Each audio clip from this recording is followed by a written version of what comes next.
नमस्कार दोस्तों, स्वागत है सभी का हमारे चैनल पर। हम लोग कर रहे हैं क्लास 12 का एनसीईआरटी, जिसमें कि हम लोग पढ़ रहे हैं इकोनॉमिक। तो इसके पहले हम लोगों ने वीडियो बनाया है, पॉलिटी पर बनाया है, हिस्ट्री पर बनाया है।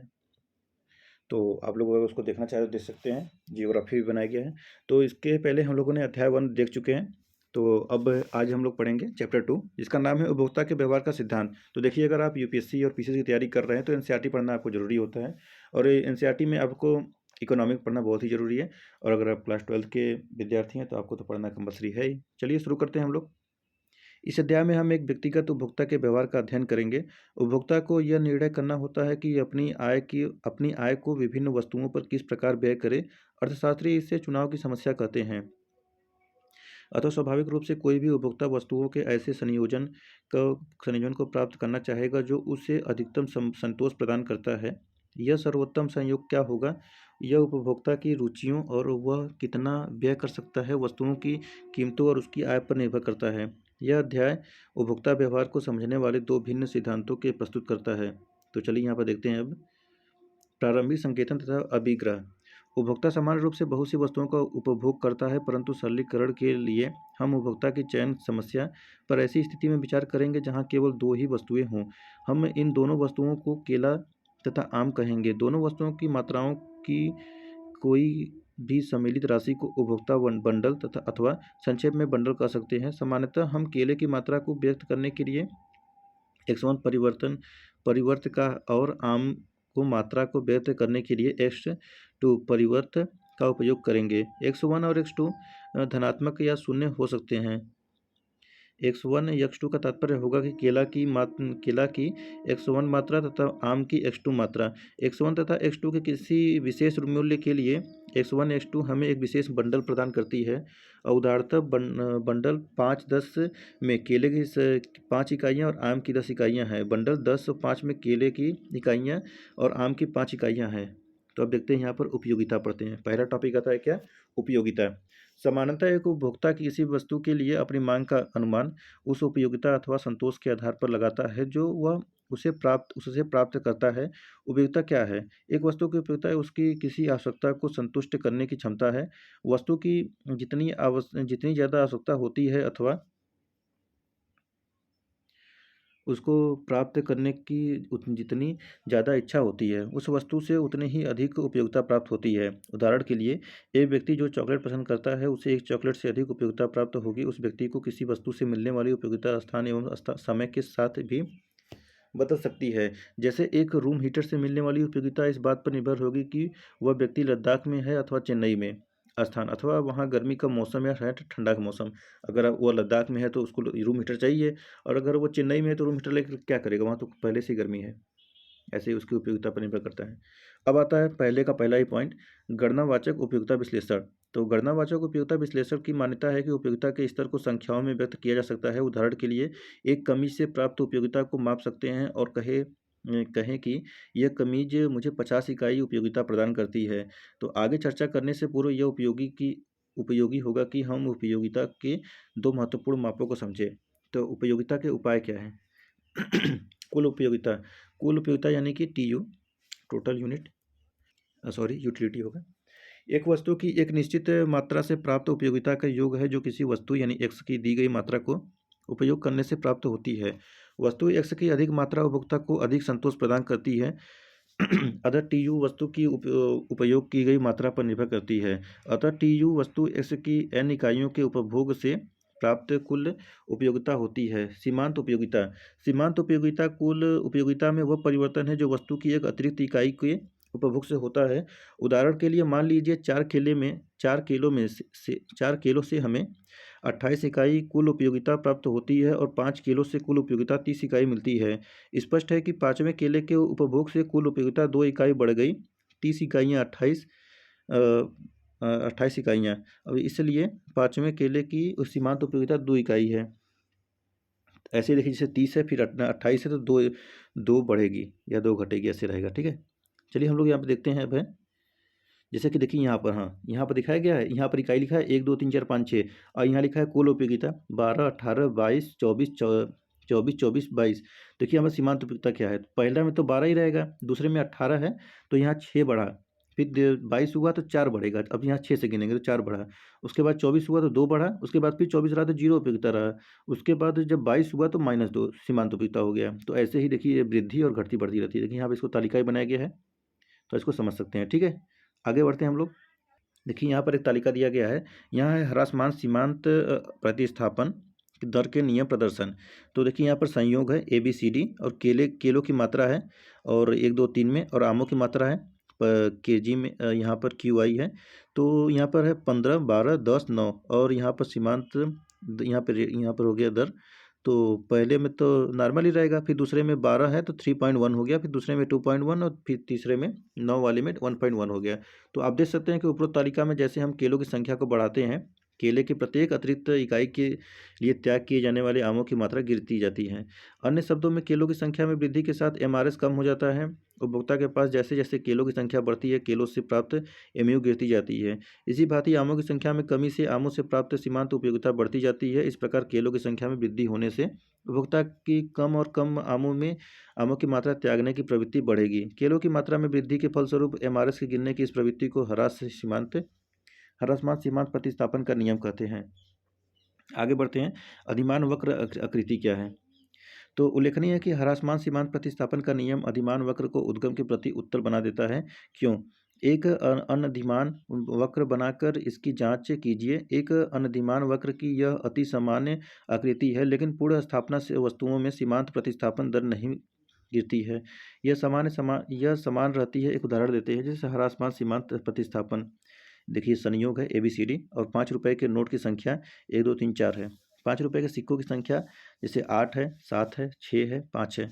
तो यहाँ पर दिया है 1 जब रहा तो 8 रहा, और फिर 2 जब हुआ तो 7, और यहाँ 1.1 1/1 का हो गया। फिर 3 है तो 6 का, फिर 1/1, 4 है तो 1/1। इसका तात्पर्य यह है कि यहाँ इन सभी संयोगों के बीच जब तक कि 5 रुपए के सिक्के तथा 5 रुपए के नोटों का योग वही रहता है, उपभोक्ता तटस्थ है।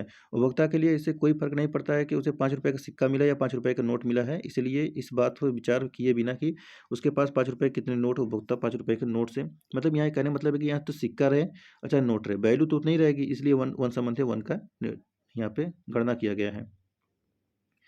देखिए यहाँ पर केवल एक 5 रुपए का सिक्का त्याग करेगा, इसलिए उपभोक्ता के लिए यह दोनों वस्तुएं प्रतिस्थापन है। देखिए यहाँ पर इसे बनाया भी गया है। आगे देखते हैं। अभी यहाँ पर देखिए दिया गया है एक दिष्ट अधिमान। उपभोक्ता अधिमानों के विषय में यह मान लिया जाता है कि अगर किन्हीं दो बंडलों X1 और X2 और या Y1 और Y2 में X1 या X2 बंडल में कम से कम एक वस्तु हो, और Y1 या Y2 की तुलना में अन्य वस्तु की कम मात्रा न हो, तो उपभोक्ता Y1 Y2 के बाजार में बजाय X1 X2 को अधिमान देता है। अधिमानों के इस प्रकार को एक दिष्ट अधिमान कहा जाता है यदि उपभोक्ता किन्हीं दो बंडलों में से उस बंडल को अधिमान देता है जिसे इन वस्तुओं में से कम से कम एक वस्तु की अधिक मात्रा हो और दूसरे बंडल की तुलना में दूसरी वस्तु की भी मात्रा कम न हो। आगे देखते हैं अधिमान मानचित्र क्या है।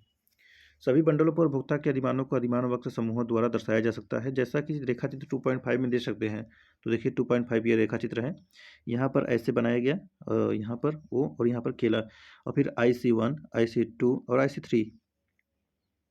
तो देखिए इसका इसी का वर्णन यहाँ पे किया गया है कि इसे उपभोक्ता का अधिमान मानचित्र कहते हैं। अनधिमान वक्र पर स्थित सभी बिंदु उन बंडलों का प्रतिनिधित्व करते हैं जिन्हें उपभोक्ता तटस्थ मानता है। अधिमानों की एक दृष्टता का यह अभिप्राय है कि किन्हीं दो अनधिमान वक्रों के बीच ऊपर वाले बंडलों पर स्थित बंडलों को नीचे वाले वक्र पर स्थित बंडलों की अपेक्षा अधिमानता दी जाती है। अब देखिए यहाँ पर है पहला, अनधिमान वक्र दाएं से बाएं नीचे की ओर ढलवा होते हैं। तो एक अनधिमान वक्र दाएं से बाएं नीचे की ओर ढलवा होते हैं, जिसका अर्थ है कि अधिक X वस्तु प्राप्त करने के लिए उपभोक्ता को Y वस्तु की कुछ मात्रा का त्याग करना पड़ता है। यदि उपभोक्ता Y वस्तु की कुछ मात्रा का X वस्तु की मात्रा में वृद्धि होने पर त्याग नहीं करता है, तो इसका यह अर्थ होगा कि उपभोक्ता Y की वस्तु वही अथवा अधिक मात्रा X वस्तु के बदले प्राप्त करना चाहता है, और वह एक उच्च अधिमान वक्र पर चला जाता है। अतः जब तक उपभोक्ता उसी अनधिमान वक्र पर स्थित है, केलों में वृद्धि को आयों की मात्रा कम करके क्षतिपूर्ति की जानी चाहिए। जैसे कि यहाँ पर है 2.6 का देख सकते हैं। अब देखते हैं उच्च अनधिमान वक्र उपयोगिता के उच्च स्तर को प्रदान करना। तो जब तक एक वस्तु की सीमांत उपयोगिता धनात्मक होती है तब तक एक व्यक्ति सदैव ही उस वस्तु की अधिक मात्रा प्राप्त करना चाहेगा, क्योंकि वस्तु की अधिक मात्रा संतोष के स्तर को बढ़ाएगी। केले केले और आम के 3 विभिन्न संयोगों ए, बी तथा सी को देखिए, जिन्हें तालिका 2.4 और रेखाचित्र 2.7 में दिखाया गया है। अभी 2.7 हम लोग देखते हैं। 2.4 देखिए, यहाँ पर उपयोगिता स्तरों पर प्रतिनिधित्व वस्तुओं के संयोजन, जैसे संयोग ए बी सी हो गया, केलों की मात्रा 1 2 3 हो गया और आमों की मात्रा 10 10 10 हो गया। वैसे देखिए यहाँ पर वक्र चिन्ह दिखाया गया है। तो यहाँ पर आम है जो कि 10 उपयोगिता दिखाया गया है और 1 2 3 में इसको दर्शाया गया है केले को, और इसका जो है ए बी सी में दर्शाया गया है, तो यहाँ पे इसको ढलान पे लाया गया है। तीसरा आता है, दो अनधिमान वक्र कभी एक दूसरे को नहीं काटते हैं। तो एक दूसरे को काटते हुए दो अनधिमान वक्र परस्पर विरोधी परिणामों को दिखाएंगे। इसे समझने के लिए हम चित्र 2.8 में देखेंगे अनधिकान को। तो देखिए वहाँ क्या है, बिंदु ए तथा बी एक ही अधिमान वक्र IC पर स्थित है। संयोग ए तथा बी को समान संतोष स्तर प्राप्त होगा। इसी प्रकार बिंदु बी तथा सी एक ही अधिमान वक्र IC पर स्थित है। संयोग बी तथा सी समान संतोष का स्तर प्रदान करता है। 2.8 का कहाँ पे है, तो यहाँ पर है। देखिए आम यहाँ पर है और केला यहाँ पर लगाया गया है, और फिर 9 पॉइंट जो है ए है तो आपका 7 और 10 का, बी है 9 7 का और सी है 9 5 का। तो IC1 IC2 देखा। तो इसका निष्कर्ष यह है कि इससे यह निष्कर्ष निकलता है कि बिंदु सी से भी प्राप्त उपयोगिता समान है, लेकिन यह स्पष्ट है कि विसंगत निष्कर्ष है, क्योंकि केलों की उसी मात्रा से जैसा बिंदु बी उपभोक्ता आमों की अधिक मात्रा प्रदान करता है। इस प्रकार बिंदु बी पर उपभोक्ता बिंदु सी की अपेक्षा अधिक अच्छी स्थिति होती है। अब आगे आता है दूसरा पॉइंट, उपभोक्ता का बजट। तो मान लीजिए कि किसी उपभोक्ता के पास केवल एक निश्चित मात्रा में पैसे ऐसी दो वस्तुओं पर व्यय करने के लिए है जिनकी लागत बाजार में दी गई है। उपभोक्ता दोनों वस्तुओं की अलग अलग या मिली जुली ऐसी मात्रा को नहीं खरीद सकता जिनका वह उपभोग करना चाहता है। उपभोक्ता के लिए उपलब्ध उपभोग बंडल दोनों वस्तुओं की कीमत तथा उपभोक्ता की आय पर निर्भर करता है। निश्चित आय तथा दोनों वस्तुओं की कीमतों को देखते हुए उपभोक्ता केवल उन्हीं बंडलों को खरीद सकता है जिनका मूल्य उसकी आय से कम हो या बराबर हो। तो अब आगे आता है बजट। पहला पॉइंट इसमें बजट सेट एवं बजट रेखा क्या है। मान लीजिए उपभोक्ता की आय M है तथा दोनों वस्तुओं की कीमतें क्रमशः P1 और PQ है। यदि उपभोक्ता केले की X1 इकाइयाँ खरीदना चाहता है तो उसे कुल मिलाकर P1 X1 धन व्यय करना पड़ेगा। तो इसी प्रकार से अगर उपभोक्ता आम की X2 इकाइयाँ खरीदना चाहता है तो उसे P2 अब X2 धन व्यय करना होगा। इसलिए यदि उपभोक्ता केले की X1 इकाइयाँ और आम की X2 इकाइयों का बंडल खरीदना चाहता है तो उसे P1 X1 plus P2 X2 धनराशि व्यय करनी होगी। वह बंडल तभी खरीद पाएगी जब उसके पास कम से कम P1 X1 plus P2 X2 धन राशि हो। वस्तुओं की विद्यमान कीमतों तथा अपनी आय के अनुसार उपभोक्ता ऐसा कोई भी बंडल सीमा उसी तक खरीद सकता है जब तक उसकी कीमत उसकी आय के बराबर या उससे कम रहे। दूसरे शब्दों में उपभोक्ता कोई X1 X2 बंडल निम्न स्थिति में खरीद सकता है, जैसे कि P1 X1 plus P2 X2 यह बराबर हो या उससे बड़ा हो M। यह असमानता 2.1 में देख सकते हैं, जिसे उपभोक्ता बजट प्रतिबंध कहलाती है 2.1 में। ठीक है, जैसे कि यहाँ पर उदाहरण दिया गया है। तो आप लोग इसको पढ़िएगा, हम लोग इसको आगे बढ़ेंगे। तो हम लोग अब तीसरा देखेंगे, उपभोक्ता का इष्टतम चयन क्या है। बजट सेट में वे सभी बंडल शामिल हैं जो कि उपभोक्ता के लिए उपलब्ध होते हैं। उपभोक्ता अपने बजट सेट में से अपने उपभोग बंडल का चयन कर सकता है, परंतु वह उपलब्ध बंडलों में से अपने लिए उपभोग बंडल का चयन किस आधार पर करता है। अर्थशास्त्र में यह मान लिया जाता है कि उपभोक्ता उपलब्ध सभी बंडलों में से अपने उपभोग बंडल का चयन अपनी रुचि तथा अधिमान के अनुसार बजट सेट के बंडलों के आधार पर करता है। यह सामान्य रूप से मान लिया जाता है कि उपभोक्ता के पास सभी बंडलों के सेट के विषय में अच्छी तरह स्पष्ट अधिमान है। वह किन्हीं दो बंडलों की तुलना कर सकती है। दूसरे शब्दों में वह दो बंडलों में से किसी एक को अधिमान दे सकता है, यह तटस्थ रहता है। तो अब आगे समझते हैं विस्थापन की सीमांत दर तथा कीमतों के अनुपात में समानता। उपभोक्ता एक इष्टतम बंडल ऐसे बिंदु पर स्थित होता है जहां बजट रेखा किसी एक अनधिमान वक्र को स्पर्श करती है। यदि बजट रेखा अनधिमान वक्र के किसी बिंदु को स्पर्श करती है तो अनधिमान वक्र की प्रवणता का निरपेक्ष कीमत और बजट रेखा कीमत अनुपात का निरपेक्ष कीमत उस बिंदु पर एक समान होंगे। हम पहले यह विचार कर चुके हैं कि अनधिमान वक्र की प्रवणता उस दर को व्यक्त करती है जिस पर उपभोक्ता एक वस्तु के स्थान पर दूसरी वस्तु को लेने के लिए तैयार है। बजट रेखा की प्रवणता वह दर है जिस पर उपभोक्ता बाजार में एक वस्तु के स्थान पर दूसरी वस्तु को लेने में सक्षम होता है। इष्टतम बिंदु पर दोनों एक जैसी होनी चाहिए। इसका कारण जानने के लिए एक ऐसे बिंदु को ले जहां ऐसा नहीं है।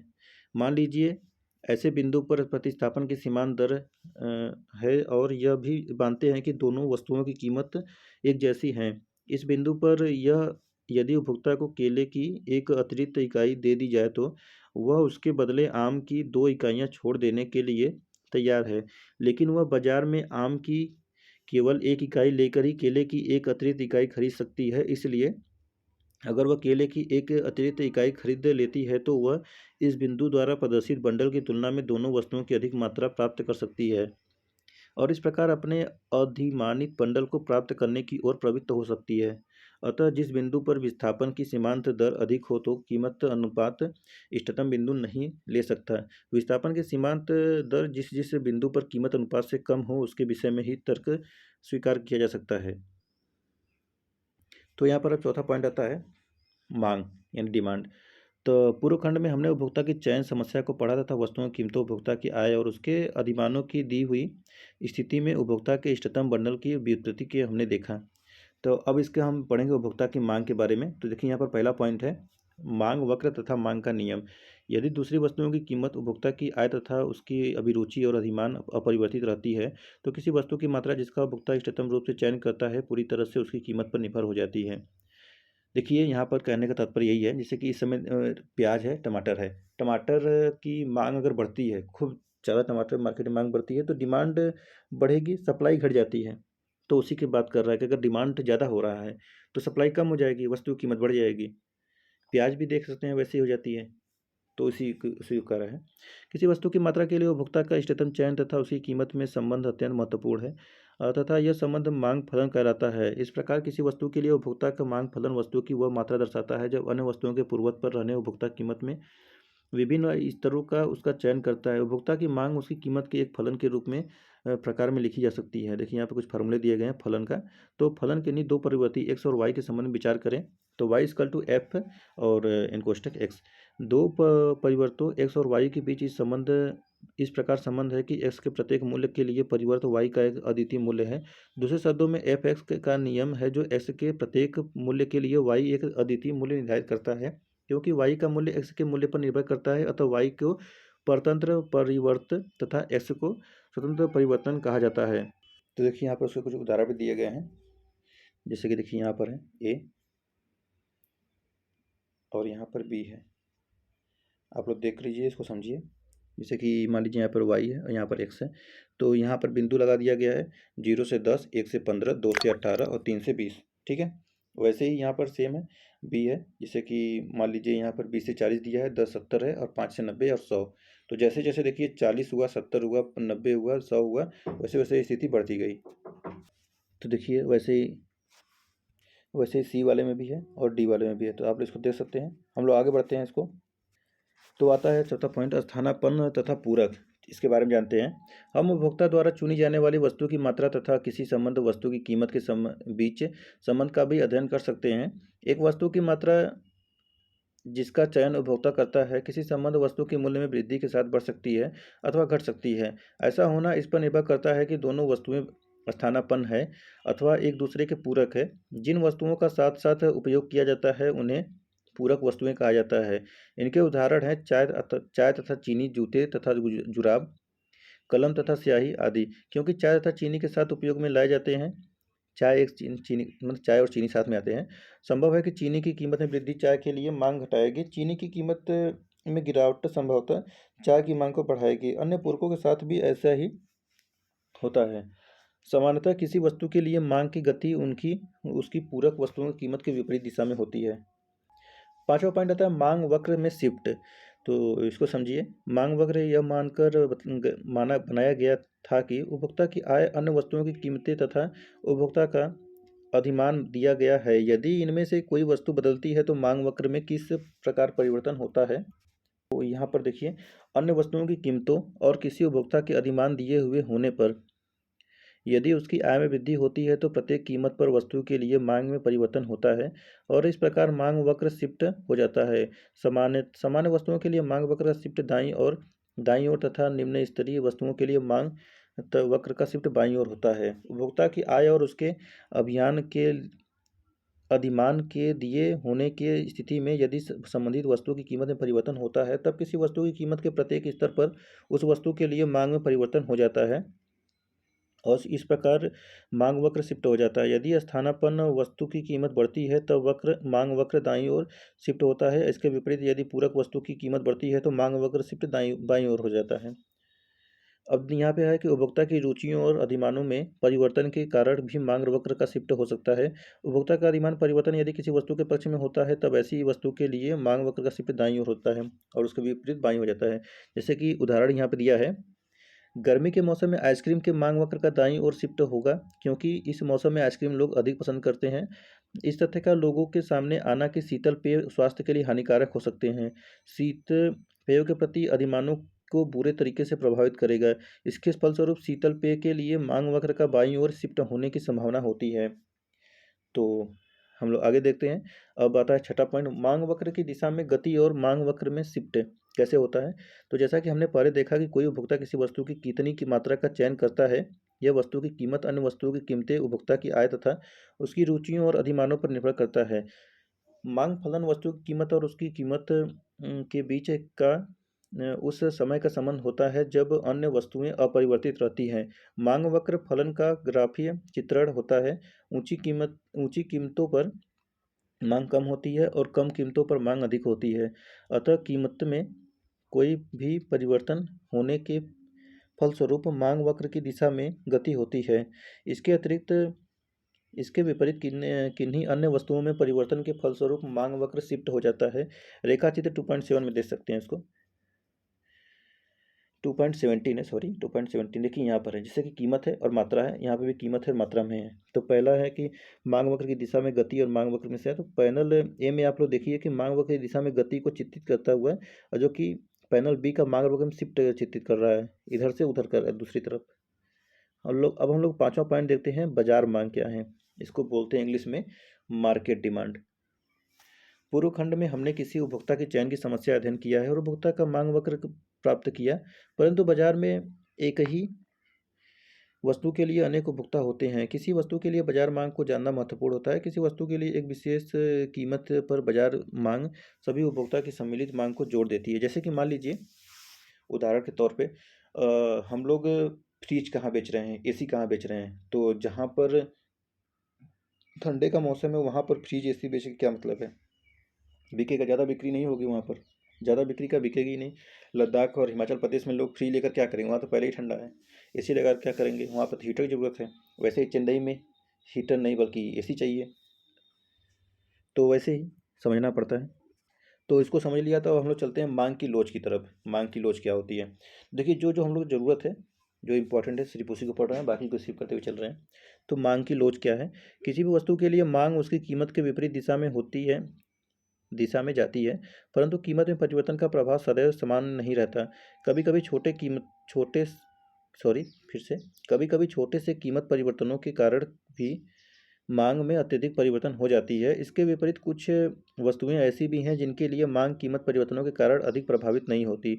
कुछ वस्तुओं के लिए मांग कीमत परिवर्तनों के प्रति अत्यधिक अनुक्रियात्मक होती है, जबकि अन्य वस्तुओं के लिए कीमत परिवर्तनों के कारण मांग इतनी अधिक अनुक्रियात्मक नहीं होती। मांग की कीमत लोच वस्तु की कीमत परिवर्तन के कारण इसकी मांग की अनुक्रियात्मक की मांग है। मांग की कीमत लोच की परिभाषा इस प्रकार दी जा सकती है, जो किसी वस्तु की मांग में प्रतिशत परिवर्तन को उस वस्तु की कीमत में प्रतिशत परिवर्तन से भाग देने पर प्राप्त भागफल किसी वस्तु के लिए मांग की कीमत लोच है। एक वस्तु के लिए मांग की कीमत की फार्मूला यहाँ पर है, वस्तु के लिए इट इज इक्वल टू वस्तु के लिए मांग में प्रतिशत परिवर्तन अपान वस्तु की कीमत में प्रतिशत परिवर्तन। देखिए जैसे यहाँ पर एक उदाहरण भी दिया है। मान लीजिए 5 रुपये प्रति केले के भाव पर एक उपभोक्ता 15 केले खरीदता है। जब कीमत 7 रुपये प्रति केले हो जाती है तो उसकी मांग घटकर 12 केले रह जाती है। और उसकी केले की मांग लोच ज्ञात करने के लिए यहाँ पर दे सकते हैं, जैसे कि पुरानी कीमत 5 रुपये और पुरानी मात्रा 15, फिर नई कीमत 7 रुपये, तो नई मात्रा 12 हो गया।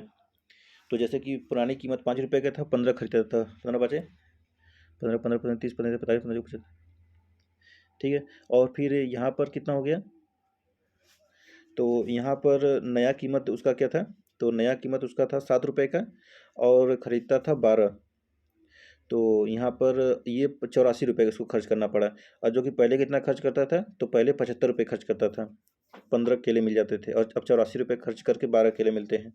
तो वैसे ही उसकी कीमत पर और उसके आय पर निर्भर करता है कि उसकी मांग कितनी हो रही है, ठीक है। तो यहाँ पर हम लोग पढ़ते हैं लोच तथा व्यय क्या है। किसी वस्तु पर व्यय उस वस्तु की मांग के बराबर होता है जब जो उस वस्तु की कीमत का गुणक है। प्रायः यह जानना महत्वपूर्ण होता है कि किसी वस्तु की कीमत में बदलाव से उस पर होने वाले खर्च में कैसे परिवर्तन आता है। वस्तु की कीमत तथा उस वस्तु के लिए मांग एक दूसरे से प्रतिलोमतः संबंध है। कीमतों में परिवर्तन के फलस्वरूप उस वस्तु पर किए जाने वाले व्यय में वृद्धि होती है अथवा कमी। यह इस बात पर निर्भर करता है कि कीमत में परिवर्तन के प्रति उस वस्तु की मांग कितनी अनुक्रियात्मक है। किसी एक वस्तु की कीमत में वृद्धि को लीजिए। यदि मात्रा में प्रतिशत गिरावट कीमत में प्रतिशत वृद्धि की तुलना में अधिक है तो वस्तु पर होने वाला व्यय कम हो जाएगा। उदाहरण के लिए तालिका 2.5 में भी दे सकते हैं।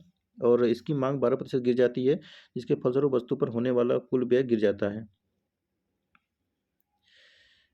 देखिए यहाँ पर एक तालिका है जो दिया गया है, ये क्रम संख्या है 2 3 4 5 6 है, और कीमत में परिवर्तन पी 3 जगह बढ़ा है, 3 जगह घटा हुआ है, और मांगी जाने वाली मात्रा का कितना है, तो 3 जगह घटा है और 3 जगह बढ़ा हुआ है। तो मांग जाने वाली प्रतिशत परिवर्तन 10 प्लस 10 प्लस 10 प्लस है, फिर -10 -10 -10 है, फिर मात्रा यहाँ पे 08, फिर 0 मतलब -8 -12 -10 और फिर +15 +7 7 +10।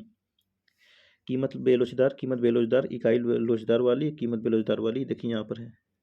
आगे बढ़ते हैं, तो चलिए इस चैप्टर कुछ सारांश के बारे में जानते हैं। तो बजट सेट उन वस्तुओं के सभी बंडलों का संग्रह है जिन्हें उपभोक्ता प्रचलित बाजार कीमत पर अपनी व्यय से खरीद सकता है। फिर अगला आता है, बजट रेखा उन सभी बंडलों का प्रतिनिधित्व करती है जिन पर उपभोक्ता की संपूर्ण आय व्यय हो जाती है। बजट रेखा की प्रवणता ऋणात्मक होती है। यदि कीमतों या आय दोनों में से किसी एक में परिवर्तन आता है तो बजट सेट में परिवर्तन आ जाता है। सभी संभावित बंडलों के संग्रह के विषय में उपभोक्ता के सुस्पष्ट अधिमान है। वह उन पर अपनी अधिमानता के अनुसार उनका श्रेणी कर सकता है। फिर आता है, उपभोक्ता के अधिमान एक दृष्ट मानी जाती है। अगला आता है, अनधिमान वक्र सभी बिंदुओं का बिंदु पथ है जो उन बंडलों को प्रदर्शित करते हैं जिनके बीच उपभोक्ता तटस्थ है। अधिमान की एक दिष्टता से अभिप्राय है कि अनधिमान वक्र की प्रवणता नीचे की ओर है। उपभोक्ता का अधिमान सामान्यतः अनधिमान मानचित्र द्वारा दर्शाया जा सकता है। फिर उपभोक्ता का अधिमान सामान्यतः उपयोगिता फलन द्वारा भी दर्शाया जा सकता है। यहाँ पर है, एक युक्तिशील उपभोक्ता सदा बजट सेट में से अपने सर्वाधिक अधिमानता बंडल का चयन करता है। उपभोक्ता का इष्टतम बंडल बजट सेट बजट रेखा तथा अनधिमान वक्र के बीच स्पर्शता बिंदु पर स्थित होता है। फिर है, उपभोक्ता का मांग वक्र वस्तु की उस मात्रा को प्रदर्शित करता है जिसका चयन उपभोक्ता कीमत के विभिन्न स्तरों पर ऐसी स्थिति में करता है जब अन्य वस्तुओं की कीमत उपभोक्ता की आय तथा उसकी रुचियां और अधिमान अपरिवर्तित रहते हैं। मांग वक्र की प्रवणता साधारणतः नीचे की ओर रहती है। किसी सामान्य वस्तु की मांग में वृद्धि गिरावट उपभोक्ता की आय में वृद्धि गिरावट के साथ होती है। फिर यहाँ पर है, देखिए, उपभोक्ता की आय में वृद्धि यानी गिरावट होने के साथ साथ निम्न स्तरीय वस्तु की मांग में गिरावट होती है। फिर यहाँ पर आता है, बाजार मांग वक्र बाजार में सभी वस्तु उपभोक्ताओं की मांग को वस्तु की कीमत के विभिन्न स्तरों पर समग्र दृष्टि से देखकर मांग को प्रदर्शित करता है। किसी वस्तु की मांग की कीमत लोच किसी वस्तु की मांग के प्रतिशत में परिवर्तन को इसकी कीमत के प्रतिशत परिवर्तन से भाग देकर प्राप्त किया जा सकता है। मांग की लोच एक शुद्ध संख्या है। किसी वस्तु के लिए मांग की लोच और उसकी वस्तु पर संपूर्ण व्यय का आपस में गहरा संबंध है। तो देखिए यहाँ पर ये चैप्टर समाप्त होता है। यहाँ पर कुछ अभ्यास प्रश्न है जो कि आप देख सकते हैं। जैसे कि क्वेश्चन क्या है, एक दो क्वेश्चन को पढ़ देते हैं। उपभोक्ता के बजट सेट से आप क्या समझते हैं? दूसरा है, बजट रेखा क्या है? तीसरा है, बजट रेखा की प्रवणता नीचे की ओर कैसे है? तो ऐसे ही अगर आप लोग क्वेश्चन करना चाहें तो क्वेश्चन कर सकते हैं। वीडियो को रोकिए, मैं यहाँ पर थोड़ा रोक देता हूँ, देख लीजिए। ठीक है, तो इस प्रकार हम लोग ये पहला जो चैप्टर था वो समाप्त कर चुके हैं, और आज हम लोग दूसरा चैप्टर पढ़ रहे थे। चैप्टर 2 देखिए, उपभोक्ता के व्यवहार का सिद्धांत था। तो अब हम लोग पढ़ेंगे चैप्टर 3 जो कि नेक्स्ट वीडियो में रहेगा। तो वीडियो पसंद आया तो वीडियो को लाइक और चैनल को सब्सक्राइब कर लीजिएगा। तो हम लोग फिर मिलते हैं नेक्स्ट वीडियो में। और देखिए, आप लोग अगर पीसीएस की तैयारी कर रहे हैं और आईएएस की तैयारी कर रहे हैं तो एनसीईआरटी पढ़ना बहुत ज़रूरी होता है। तो एनसीईआरटी पढ़िए, एनसीईआरटी से बेस मजबूत होता है। और स्टैंडर्ड बुक पढ़ेंगे, लेकिन जब एनसीईआरटी मजबूत रहेगा तो स्टैंडर्ड भी समझ में आएगा बुक, वरना बहुत कम समझ में आएगा। तो वैसे आप लोग की मर्जी। चलिए हम लोग फिर मिलते हैं नेक्स्ट वीडियो में। धन्यवाद।